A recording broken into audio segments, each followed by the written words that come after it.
Welcome students, Shri Agrasen कन्या PG महाविद्यालय की फिजिक्स की आपकी ऑनलाइन लेक्चर सीरीज हम स्टार्ट करने जा रहे हैं। तो आपको पता है जैसा कि आपको फिजिक्स मैंने फर्स्ट ईयर और सेकंड ईयर में भी पढ़ाई थी। इंट्रोडक्शन की ज़रूरत नहीं है, फिर भी आप जानते हो मेरा नाम मनीष गुप्ता। तो अब जो आपकी बीएससी थर्ड ईयर की फ़िज़िक्स है तो उसमें से अपन एक बुक आज स्टार्ट करेंगे। और बुक आपको पता होना चाहिए, जैसे आप सेकंड ईयर से थर्ड ईयर में प्रमोट हो चुके हो तो अब आपको थर्ड ईयर का आपका सिलेबस बिल्कुल पता होना चाहिए। सिलेबस मैंने आपको व्हाट्सएप ग्रुप के माध्यम से भेज दिया है, तो कृपया करके सिलेबस को आप प्रिंट आउट निकलवाएं और एक बार सिलेबस को आप अच्छी तरह से देखें। तो बेसिकली मैं आपको सबसे पहले बुक्स के बारे में बता देता हूं कि कौन कौन सी बुक्स हमको देखनी है, ठीक है। तो जो पहली बुक है हमारी वो है क्वांटम मैकेनिक्स।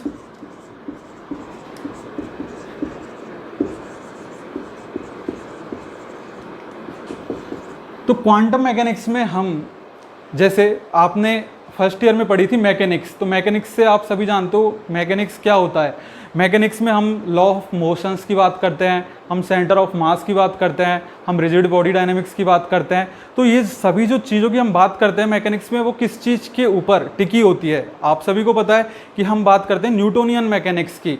और जब हम बात करते हैं क्वांटम मैकेनिक्स की, तो इसमें जो न्यूटन्स के लॉ हैं वो सभी जगह अप्लाई नहीं होते। जहाँ से न्यूटोनियन मैकेनिक्स आपकी ख़त्म होती है वहीं से क्वांटम मैकेनिक्स आपकी चालू होती है।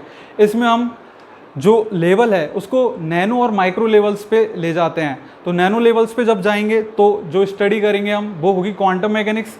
इसके बाद में जो सेकंड पेपर हम स्टार्ट करेंगे वो है न्यूक्लियर फिजिक्स।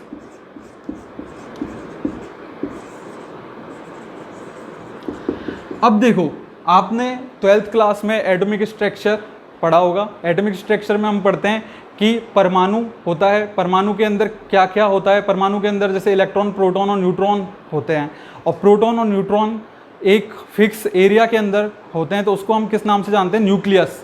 तो बेसिकली जो वर्ड है न्यूक्लियस, इसका मतलब हमको पता होना चाहिए। जैसे हम स्टार्ट करें पेपर कि न्यूक्लियस या नाविक, इसका मतलब क्या है। तो जो न्यूक्लियस वर्ड है ये लैटिन वर्ड है,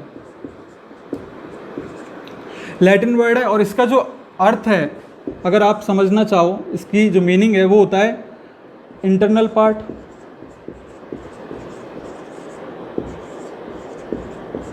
और core part of a subject. कहने का मतलब कोई भी जो ऑब्जेक्ट हम लेके चल रहे हैं, कोई भी जो वस्तु है, कोई भी निकाय है, उसका इंटरनल पार्ट्स होता है या उसका केंद्र में स्थित भाग होता है जिससे और सारी कड़ियाँ जुड़ी होती हैं, तो वो क्या कहलाता है, आपका न्यूक्लियस। तो इसके बारे में अभी हम डिस्कस करेंगे। न्यूक्लियर फिजिक्स में हम नाभिक के बारे में पढ़ेंगे। नाभिक के अंदर जैसे आपको पता है सभी को क्या होते हैं, न्यूट्रॉन और प्रोटॉन्स होते हैं। तो इनके बीच में आपस में कैसी बॉन्डिंग है, ये आपस में कैसा बिहेव करते हैं, इनके कोणीय संवेग कैसे निकाले जाएंगे, इनकी और जो प्रॉपर्टीज़ हैं वो कैसे होती हैं, इनकी स्पिन क्या है, तो ये सभी हम न्यूक्लियस के अंदर स्टडी करेंगे। और न्यूक्लियस की जो स्टडी होती है वो होती है न्यूक्लियर फिजिक्स के अंदर बच्चों, ठीक है। और इसके बाद में जो थर्ड पेपर आपको पढ़ना है वो है सॉलिड स्टेट फिजिक्स, ठोस अवस्था भौतिकी।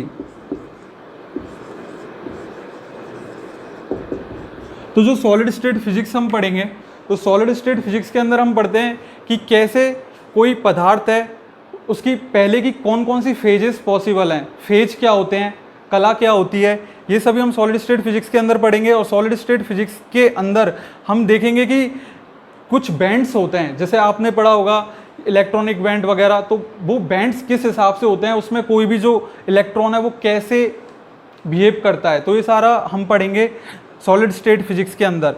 जो पेपर मैं आपको सबसे पहले स्टार्ट करने जा रहा हूँ उसका नाम है न्यूक्लियर फिजिक्स।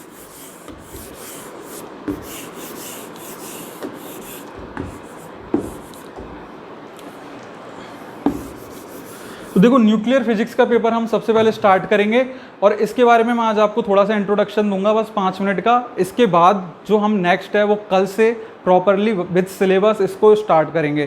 तो न्यूक्लियर फिजिक्स के बारे में बस इतना सा मैं आपको इंट्रोडक्शन देना चाहूँगा। जैसे सबसे पहले अपन पढ़ते हैं, तो सबसे पहले अपन को पता होना चाहिए व्हाट इज एटम, परमाणु क्या है। अब ये चीज़ें आपने, मेरे को पता है 12th क्लास में सभी ने पढ़ी हुई है। जैसे क्या, आपने एटम के बारे में पढ़ा है, आप केमिस्ट्री में भी पढ़ते हो, आपने कंपाउंड के बारे में पढ़ा है, ठीक है, यौगिक, आपने एलिमेंट के बारे में पढ़ा है, तत्व। मिक्सचर्स के बारे में आपने पढ़ा है, मिश्रण।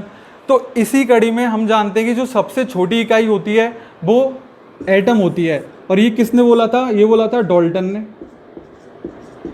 पर ये बात सही थी क्या? नहीं, क्योंकि आपने बाद में पढ़ा कि परमाणु को भी और छोटे टुकड़ों में, किस किस में, इलेक्ट्रॉन, प्रोटॉन और न्यूट्रॉन में डिवाइड किया जा सकता है। हालांकि इलेक्ट्रॉन, प्रोटॉन और न्यूट्रॉन का स्वतंत्र रूप से कोई भी अस्तित्व नहीं होता। ये पाए जाएंगे तो किसके अंदर पाए जाएंगे? परमाणु के अंदर। फिर भी परमाणु को और भी कैटेगराइज किया जा सकता है, इलेक्ट्रॉन में, प्रोटॉन में और न्यूट्रॉन में। और इससे भी छोटे लेवल पे हम जाते हैं तो किसकी बात करते हैं बच्चों? क्वार्क की। इसके बाद यहाँ पर ध्यान से देखिए, मैंने एक वीडियो अटैच किया है। इसमें आप देखेंगे कि स्केल को कितना बड़ा किया जा सकता है। जैसे अभी आपने एक पर्सन देखा, ये एक रेस्टोरेंट में है जो गूगल प्लेक्स में है। अभी हम इसको जूम आउट करते जाएंगे तो आप देखोगे कि स्केल और डायमेंशन को कितना बड़ा किया जा सकता है, किलोमीटर्स में, फिर 1000 किलोमीटर, फिर उसके बाद भी जैसे किलोमीटर्स से बड़ी इकाइयाँ हैं, आप जानते हो लाइट ईयर वगैरह। तो एक बार आप देखो स्केल और डायमेंशन को कितना बड़ा कर सकते हैं और क्या क्या चीज़ें हमें बड़े स्केल्स में दिखाई देती हैं।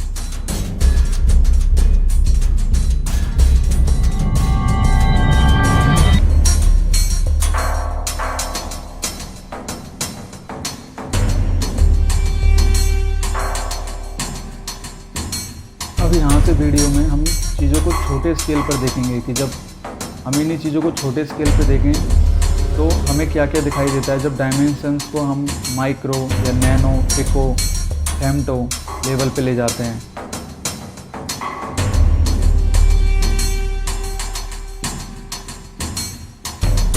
अब इसमें आप अंदाज़ा लगा पाएंगे कि एटम कितना छोटा होता है, उसके अंदर इलेक्ट्रॉन, प्रोटॉन और न्यूट्रॉन कितने छोटे होते हैं और उसके अंदर भी क्वार्क कितने छोटे होते हैं। ध्यान से देखिए वीडियो को।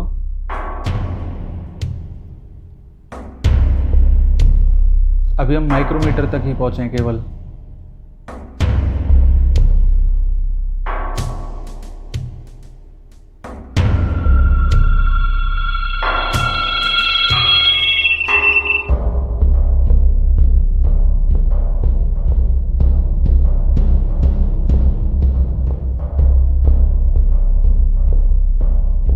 ये न्यूक्लियस है, ये आपको दिख रहा है एटम के अंदर, ये न्यूक्लियस है। इसका साइज कितना होता है? 1 फर्मी की रेंज में 10⁻⁻15 मीटर। इसके अंदर होते हैं प्रोटॉन और न्यूट्रॉन, और प्रोटॉन और न्यूट्रॉन के अंदर क्या होता है बच्चों? क्वार्क। तो आई होप कि आपको ये वीडियो से समझ में आ गया होगा कि स्केल्स और डायमेंशंस को छोटा करते हैं तो हमें चीज़ें कैसे दिखाई देती हैं। तो बेसिकली आपको समझना है अब कोई भी जो पार्टी, जैसे कोई भी तत्व है उसको कैसे रिप्रेजेंट करते हैं, उसका रिप्रेजेंटेशन आज डिस्कस कर लेते हैं।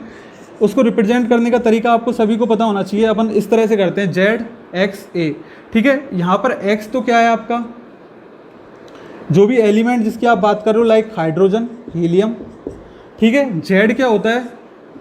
उसका एटॉमिक नंबर।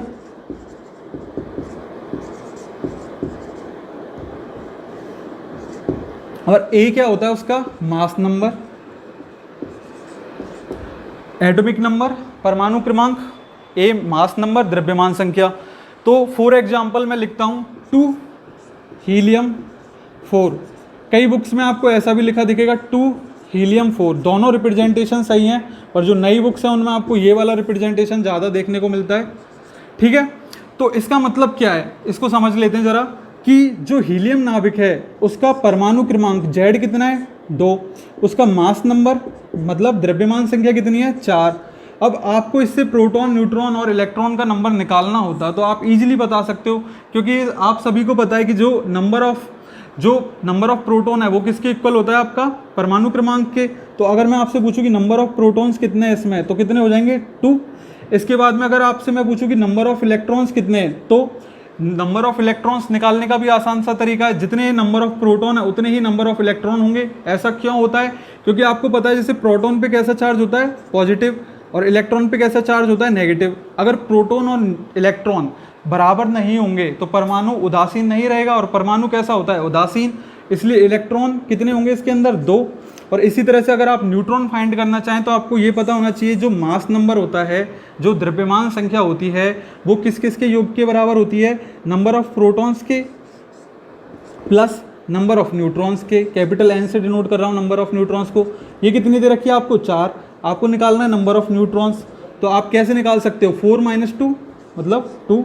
तो इस तरह से आप कोई भी जो ZXA के फॉर्मेट में आपको एलिमेंट दिया हुआ है उसका आप number of proton, number of electron और number of neutron easily find कर सकते हो। तो आज बेसिकली इंट्रोडक्शन क्लास थी, तो आज बस हम यहीं तक लिमिटेड रखेंगे। इसके बाद नेक्स्ट कल हम डिस्कस करते हैं न्यूक्लियर फिजिक्स को, और बेसिक से स्टार्ट करेंगे बिल्कुल।